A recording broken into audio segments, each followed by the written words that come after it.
speech, Asserting Yourself Effectively. Please welcome, as he says in his own words, the last time he will be the competent leader, communicator. You're going for your Advanced Communication Bronze. My stand to be corrected. Ladies and gentlemen, please welcome Troy.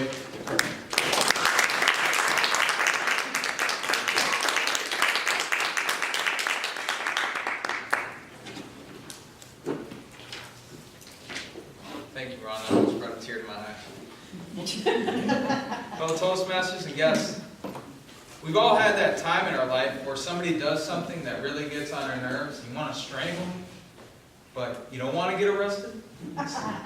Like the person that chews their gum lolly, or the person that's tapping their pen all the time, or the guy that leaves the seat up all the time, ladies. And gentlemen, the lady that leaves the seat down all the time. Whatever gets on your nerves, Toastmasters has a way for you to assert yourself effectively and get the point across without getting an assault charge. So what we're going to do is we're going to talk about the 4-step method that Toastmasters talks about how to do that. And then we're going to bring up Linda, the role play system. We're going to do a role play. And then we're going to have a Q&A session about the role play. And you guys are all invited to speak about that. And that's what's going down. I'm asserting that right now. Like I said before, we've all had that moment where somebody's just doing something that's like, oh my gosh, will they stop? My head's going to explode. The thing is, though, is Toastmasters want you to realize that the person, let's say, chewing the gum lolly, it's not an issue to them. It's an issue to you. So the first step in realizing the issues with you is the biggest thing you have to realize. To them, they're not doing anything wrong. Now, to begin the 4-step method, you have to start with the first thing, and that's to let the person know immediately what the problem is. You could say, for instance, Jenny is chewing her gum. You say, Jenny, and you're trying to finish a book report. You say, Jenny, I'm really trying to finish this book report, but the noise you're making is a little distracting from your gum. That lets her know immediately what's going on. And then the second thing you want to do is to state how you feel about that. You could say, Jenny, I'm really sorry, but I need to finish this book report. It's due tomorrow, and I think that I won't be able to concentrate if I keep hearing that. And then the third thing you want to do is to state a solution. So you can say, Jenny, would you mind just chewing a little less loudly? That lets her know that there is a way past what you're dealing with. And then the fourth thing is to let her know the consequences. Not that you're going to go club her if she doesn't stop, but to realize the positive consequences. Say, Jenny, it would be a really big help. I'm trying to raise my grades, and you have no idea how grateful I'd be if you tone it down a little bit. The reason Toastmasters wants you to know this is because the things that people that get on your nerves, it can raise your stress levels if you don't deal with them. And for instance, if you don't deal with it in 30 minutes, it's really going to be bugging you, especially if you're trying to read that Harry Potter book. So some other tips is you want to be as blunt as possible. It's hard, but if you say, oh, there's a distracting noise around here, Jenny's going to be like, I don't hear anything. So you got to let her know immediately. And then the second thing is, like I said, to be timely. Don't wait half an hour to let Jenny know, because by that time she's gotten really comfortable with chewing that gum. And then the biggest thing is to just stay positive. If you meet her with kindness and respect, she should return that to you. But if you come at her with a pitchfork and ready to take her down, she's going to come back at you with that.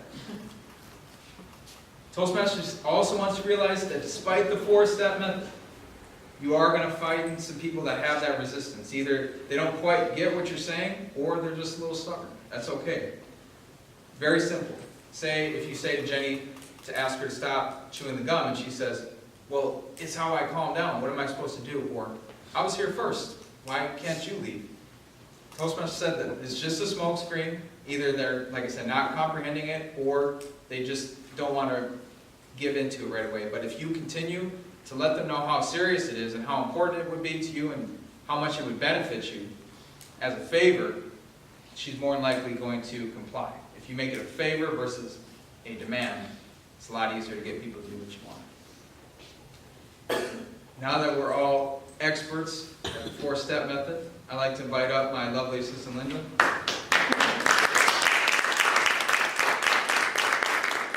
And so for this role play, she's going to be texting her new boyfriend in movie theater, and I'm going to be the one to tell her to please turn it off. And for role play purposes, please pretend it's dark and we're whispering and we're sitting down, but she's just going to be right here and I'm going to be right here.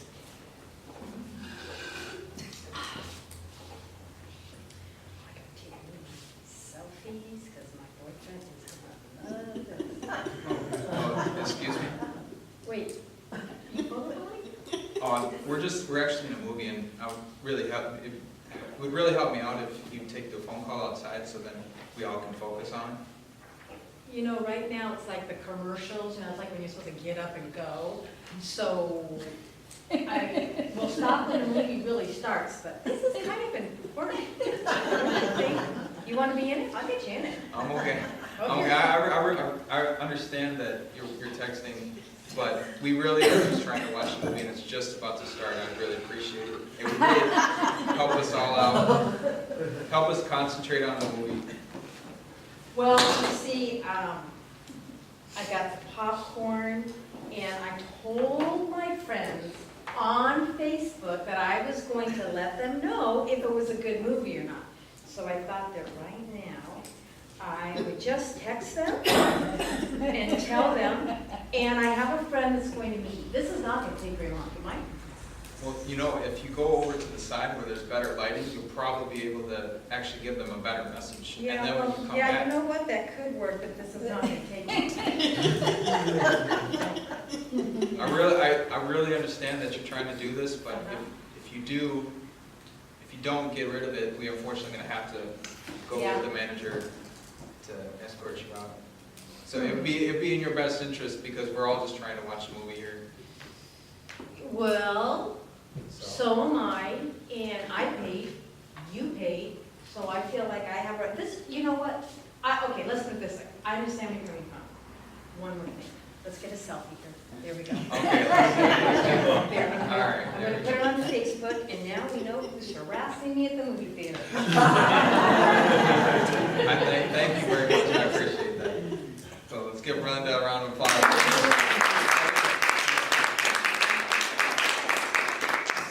You're welcome. Yeah, she gave me a hard time. I didn't think it would be that hard of a time. So, Linda, what did you think of the whole experience? I thought that it was done well. I agree with what you say, that if we approach someone with what our problem is, it does help out for that person. You weren't accusing me of being an unthoughtful person or uncaring about what I was doing, even though that's what I was. And that sort of made it a little bit easier for me to get over. In other words, you didn't give me any other reason to be mad at you. You were in the right. Okay, yeah, I know in real life things can get that intense too, especially when she's texting her new boyfriend, you know. But do you feel like, even though that you really want to take the selfie, that me keeping the message going finally would actually make you leave, or did you finally get it? Like, we're all just trying to watch a movie? Yes, and the fact that I saw you kind of working through those steps, you got to the point where you gave me that ultimatum, but it wasn't in a rude way. It wasn't that I felt threatened or anything. You were just telling me the consequences, and you built up to that. It wasn't like you started with that. Yeah, I tried That you would get management. to start out nice, and then, but yeah, did anybody see anything that they liked, disliked about the speech? I'll never go to the movies. Don't go. There you go. There you go. I had the same problem. Yeah, Scott? If you got to that point of I'm going to contact the manager like a lot earlier, I would be the type of person, if I was in that situation, sure, in context, I'm being rude, but I would immediately become very defensive if you immediately went to the manager stage. I mean, no, I don't want nothing to do with this guy. This guy is probably just a poor sport, and just one of those people that get really upset really fast, and I think they're a waste of time and space. Yeah, I wasn't expecting that. I was expecting maybe like 2 or 3, but she was like really not giving up. So I was like, all right, I gotta get serious now. I gotta get the manager out here. Yeah. Yeah, no. Sometimes it's a tricky situation, because years ago, when I was working at the Honolulu Advertiser as a newspaper reporter, we were just a few in our Capitol Bureau, and there was the AP guy, Associated Press guy, had the worst body odor, BO. But we couldn't figure out how to tell, but it was so bad that whenever, you get within a few feet of him, you could smell it. And so I wanted to say something to him, but I never did, because I didn't want to hurt the guy's feelings. Yeah, it's And so then you just kind of avoid, but that's hard to do too. well, important thing too that, like I said, Toastmaster says if you let a problem go on long enough, it's going to build up a lot of animosity, resentment, even maybe a little depression in some cases. So sometimes, even though it's really hard to be like, dude, you stink. Maybe not that blunt, but just come at it in a way, because you're trying to help him, So I understand though, for that And instance. clearly, he wasn't aware of it, Yeah. See, yeah, because it's not his issue, and it's something that you notice. So, but if you come at it in a way that you're trying to help them, they appreciate that. In a movie theater like that, you can have it happen that the peanut gallery, people are gonna start getting angry behind Oh, I and could've start said that. throwing things. And I thought your idea about go over to the light was a pretty good one, but of course, she just downplayed that. So I think it ended successfully, but I could see how it might not. Yeah, it's tough, because I told them to be hard on me, so.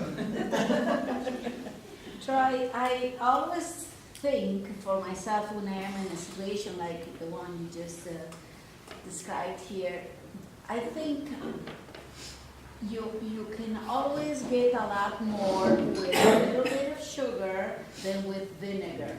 So like you done, you try to approach it in increments of suggestion, and then, if everything fails, you still keep your calm and say, this is gonna end in a minute now, because I'm gonna call the manager.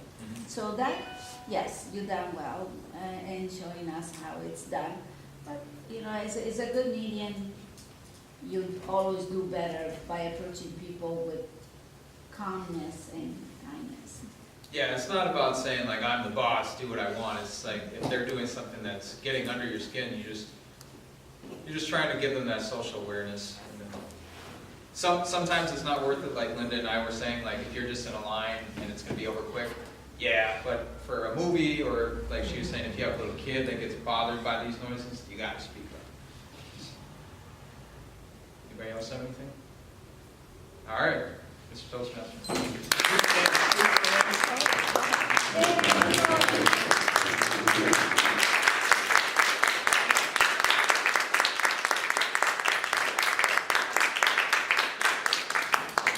Good.